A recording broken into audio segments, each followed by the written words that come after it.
Lili Pintauli sempat untuk mengajukan pengunduran diri. Ya, tapi Ya kan? belum terkonfirmasi itu. Belum terkonfirmasi, benar. Tapi pertanyaannya, biasanya kalau cerita begitu tuh selalu benar ya. Apalagi banyak media yang cerita. Tapi kenapa kok sampai kemudian justru malah tidak hadir di sidang segala macam? Yang begini-begini ini permainan atau drama apalagi? Media investigasi juga menceritakan bahwa ada dugaan beberapa pimpinan KPK, termasuk Pak Firly, itu berupaya untuk mempengaruhi Dewan Pengawas. Saya nggak ngerti kok sampai seperti itu ya.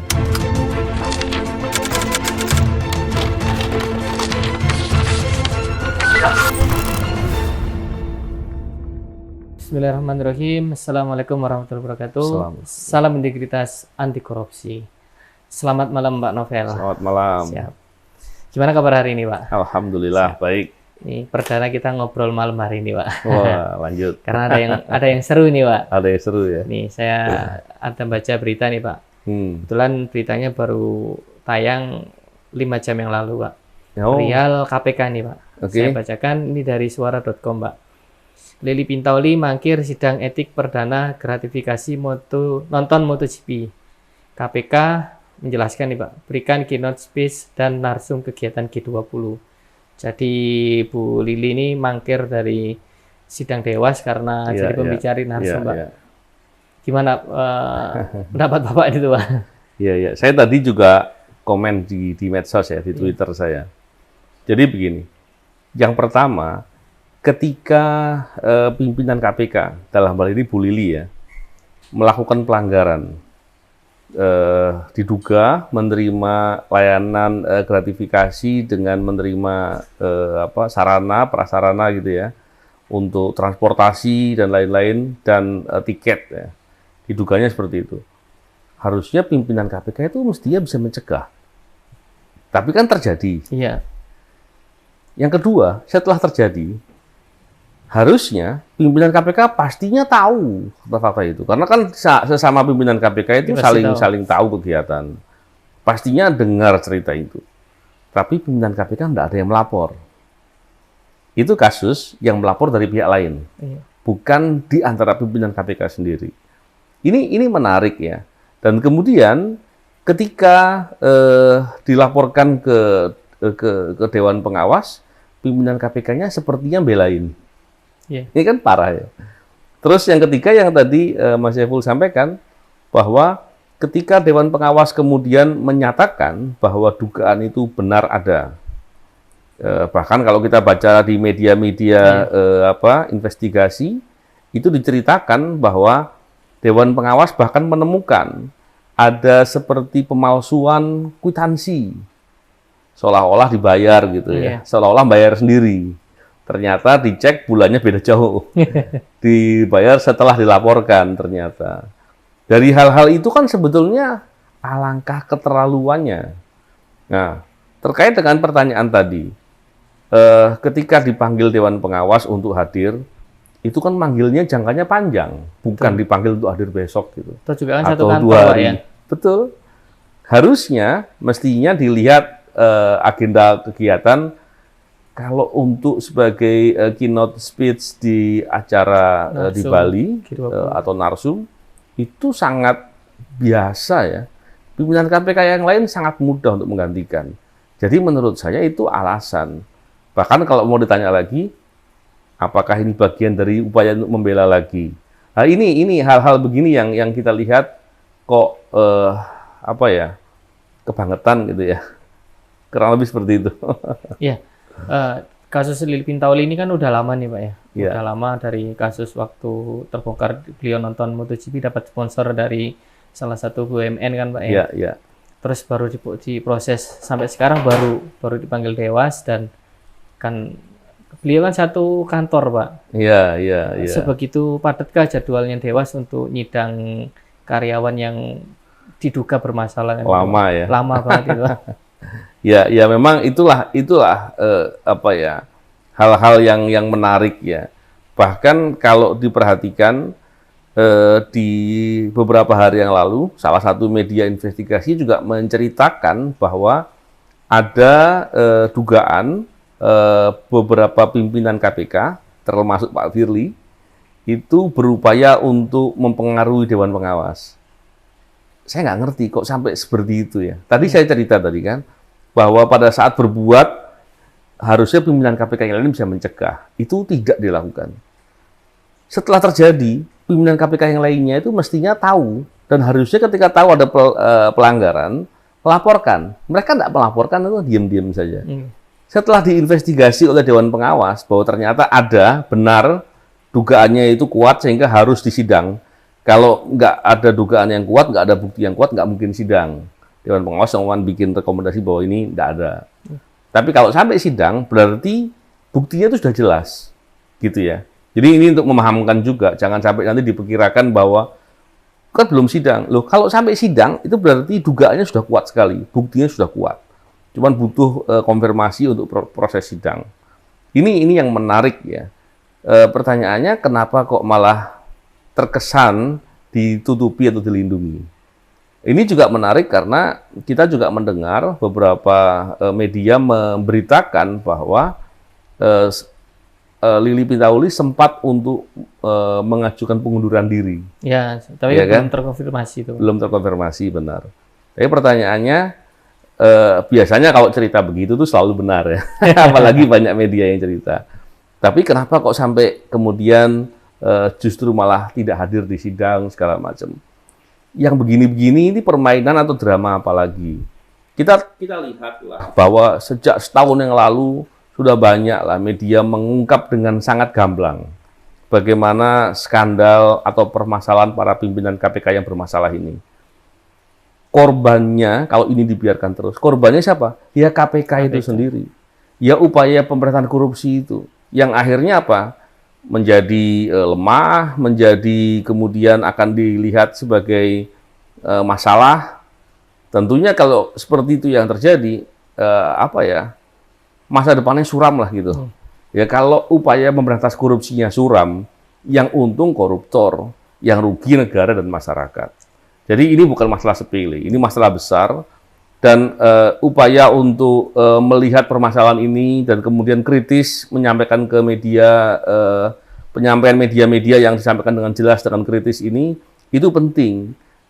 Paling tidak, ya walaupun sudah susah ya, setidaknya kapok lah gitu. Yeah. Walaupun kita sering lihat berita-berita serupa, nggak bikin kapok juga bagi mereka. Tapi ya upaya baik ini terus harus dilakukan. Dikritisi, dilihat, diperhatikan, dan masyarakat banyak yang mau melapor masalah-masalah begini itu baik.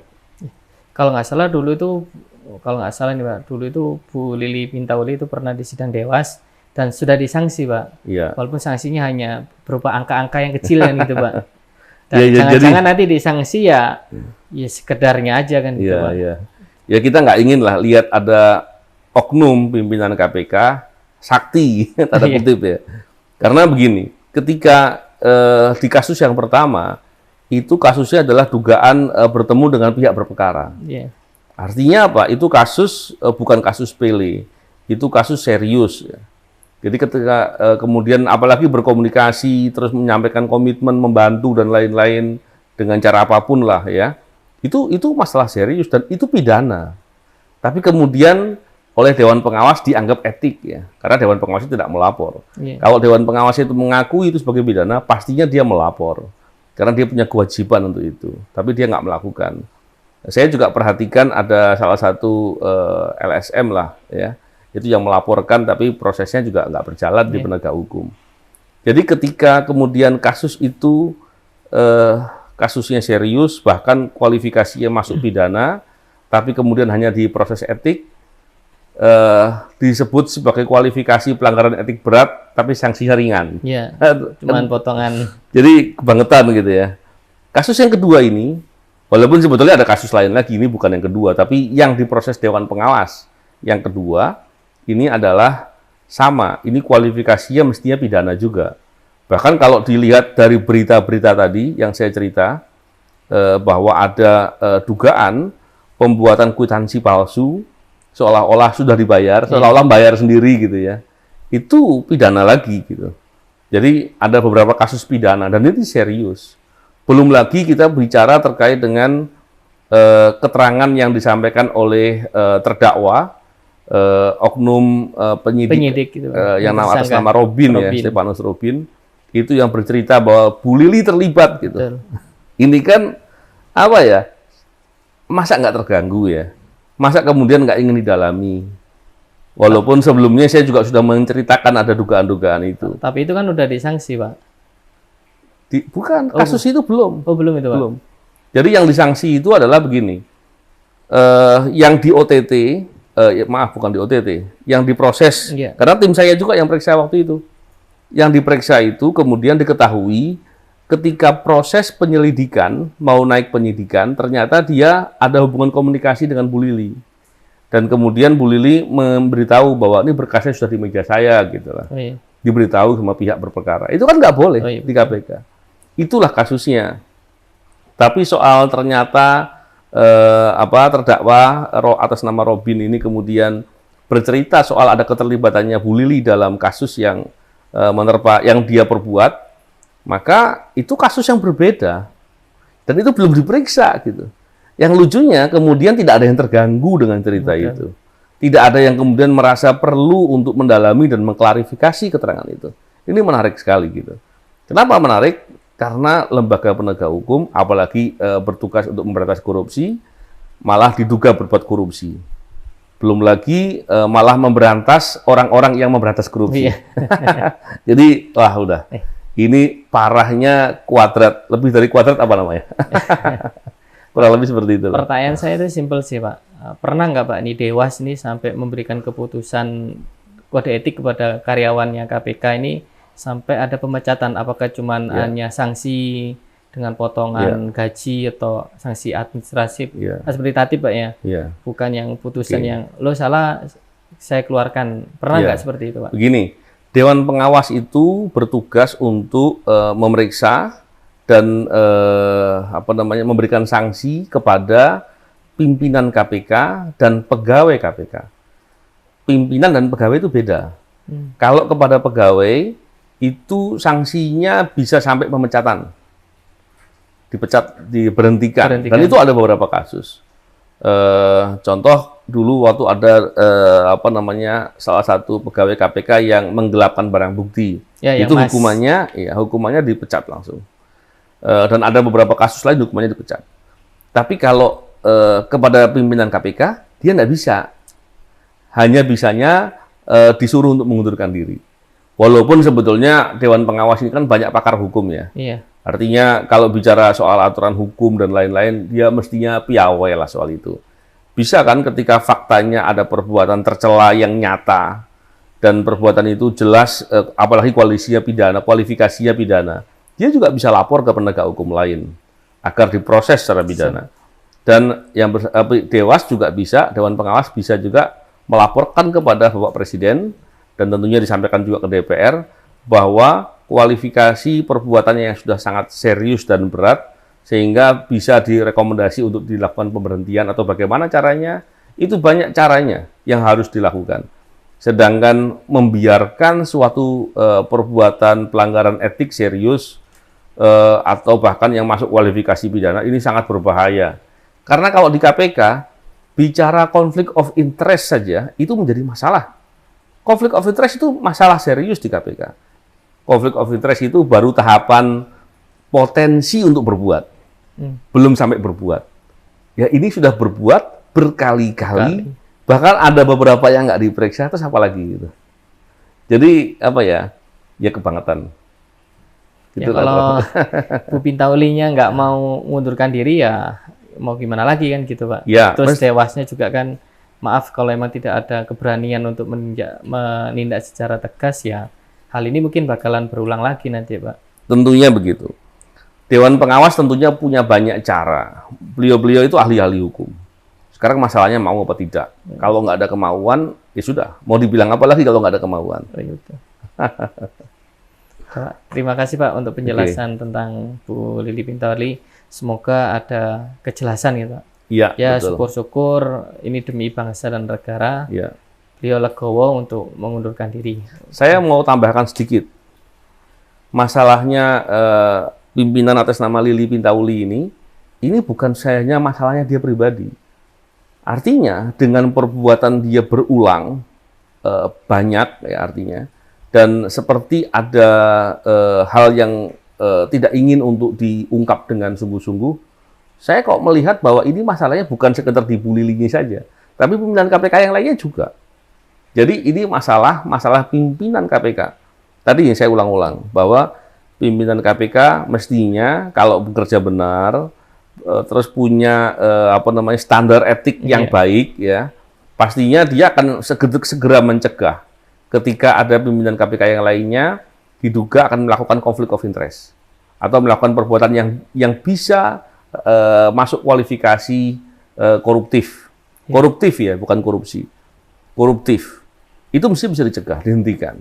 Atau kalau paling tidak, ketika ada dan kemudian sudah terlanjur berbuat, pimpinan KPK mesti harus melaporkan koleganya yang berbuat pelanggaran etik atau pelanggaran-pelanggaran yang serius.